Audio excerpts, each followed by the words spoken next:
Into your sanctuary, we've come to adore you, Lord. Into your sanctuary, we've come to adore you, Lord. In adoration and praise, we glorify your holy name. Into your sanctuary, we've come to adore you, Lord. In the name of the Father, and of the Son, and of the Holy Spirit, amen. May the grace of our Lord Jesus Christ, the love of God, and the communion of the Holy Spirit be with you all. My beloved ones, today is Friday, being the 9th day of October. Our readings will be coming from Galatians chapter 3, verse 7 to 14. Our responsorial psalm will come from Psalm 111, verse 5b. Our gospel message will come from Luke Gospel chapter 11, verse 15 to 26. The theme of our message today is Men of faith are blessed. Men of faith are blessed. That is, who believe in God that have the blessings of God. And book of Hebrews chapter 11, 6 said, without faith in God, no promise of God will be your own shield. Without faith in Christ, no promise of God will be yours. And that's why today, we are saying the men of such faith are blessed. And that's why today, Jesus, after casting demons, some people who don't have faith begin to say he cast out demons through Beelzebub, the prince of demons. And one that asked him to ascend from heaven for them to believe in him. And Jesus, knowing their thoughts, this said to them, said, every kingdom against his own self is led west. Every kingdom against himself will be led west. A house divided against itself will go into ruin. And they say, how can the devil be against himself? Then his kingdom will not stand. And they said, if I cast out demons, because he's not addressing people who don't have faith in God. If I cast out demons by the king of Beelzebub, by whom do your sons cast them out? That will be your judges. He said too, if my casting out demons by the finger of God, means the kingdom of God is upon you. And they want to remind them of what they don't understand, addressing them at their own level. And he said, if a strong man is in house armed, protecting his house, no person will take anything from him. But when somebody who is stronger than him comes, he will assail him, attack him, defeat him, will take over all his armor. Everything he trusted on will be removed from him, and will divide his spoil. It's already clear. So for you to be able to cast out a demon, you must be stronger than that demon. For you ever to overthrow any kingdom, you must be stronger than that kingdom. And for you to take away his armors, you must be able to defeat him. So you can see, you must have this faith, stable faith, before you can do this. Jesus went forward to tell them, anyone who is not with me is against me. Anyone who doesn't gather with me scatters. So there is no middle course on this. If you don't have faith in me, you're against me. If you don't gather with me, you're against me.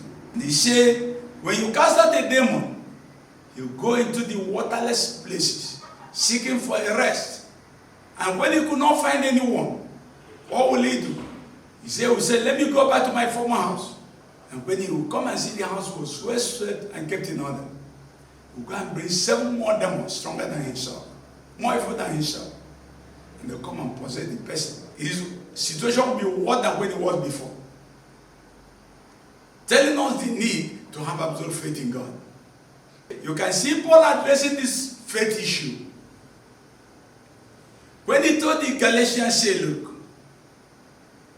all that have faith are sons of Abraham, because Abraham is known by faith. He's the father of faith. And that's why the scripture said, through Abraham I will bless everyone. Nations will be blessed through Abraham. So all who have faith in God will have the blessings of Abraham. So the men of faith are blessed. You can see it already from the scriptural point of view. If Abraham is blessed, all who have faith in Christ, through Abraham, in Abraham we have the same blessing. He said, those under the law are cursed. And that's why I said the scripture said, Cursed are the person who fail to abide by the law and keep all of them. They are cursed. And this curse had been with us until Christ was revealed. How was Christ revealed? That now faith in Christ you overcome all these things. Because he himself has overcome all these sorrows, all the laws. And that's why we are told Jesus Christ became a cause for us to be blessed. Because God said, blessed are he who is hanged on a tree. Christ became a cause for all of us to be blessed. And that's the only way the people in faith in Christ, that the Gentiles can share in the promise of the blessings of Abraham. With faith, the Gentiles now will now share in the promises of Christ, of God. So he's telling us the need for faith. And Christ has made it possible that it's only in him now, faith in him now, that you win in that what sacrifice, the worship, whatever you are doing, anything short of faith in Christ is idolatry. As Pope Francis would put it, anything short of faith in Christ is idolatry. So anything you are not doing in Christ, you are wasting your time. Colossians 3:17 says, do everything in the name of Jesus. Whatever you do, what you say, do it in the name of Jesus. And you will see the blessings. So faith in Christ is the blessing that will accompany you. And now why the Psalmist who understood this so well today is saying, the Lord keeps his covenant forever. He never forgets his relationship with all of us. Or who have faith in him, he never forgets it. How I say, my sheep know me and I know my sheep. They follow me, they won't follow any other one. They listen to my voice, they won't listen to any other voice. You can see John Gospel chapter 10, verse 4 and 27. Faith in is the basis of blessing. If you read Galatians Deuteronomy 28, from verse 1 to 14, you say, and with faith in God, keeping God's ordinances, you will be blessed. You are going, be blessed. You are coming, you are blessed. You have faith in him. So faith in Christ is the basis of our blessings as Christians. Anything short of that, you separate yourself from him. And if you are not with him, you are against him. If you don't gather with him, you scatter.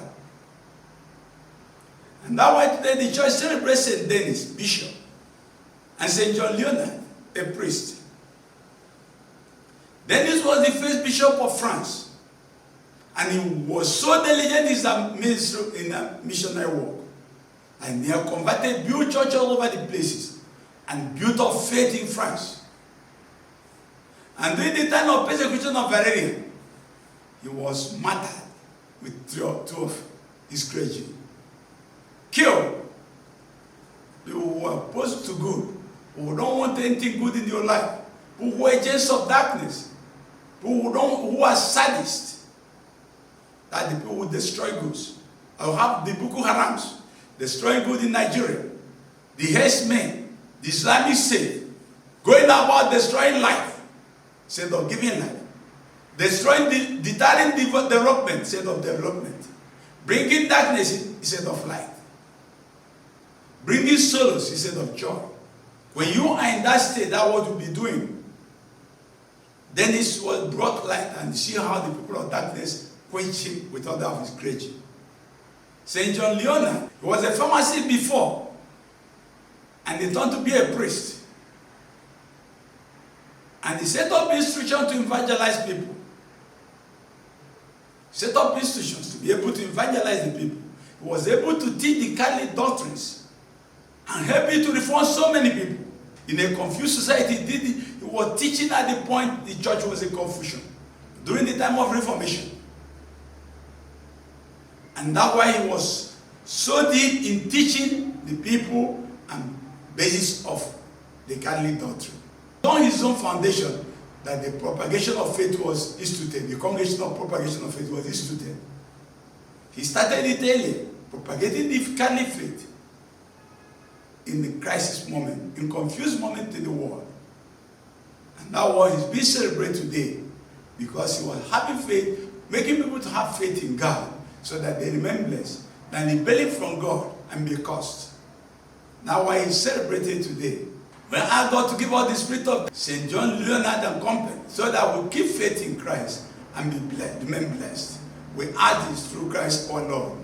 May the blessings of Almighty God be upon all of us as we celebrate these graces and our faith in God, the name of the Father, of the Son, and of the Holy Spirit. Peace be with you.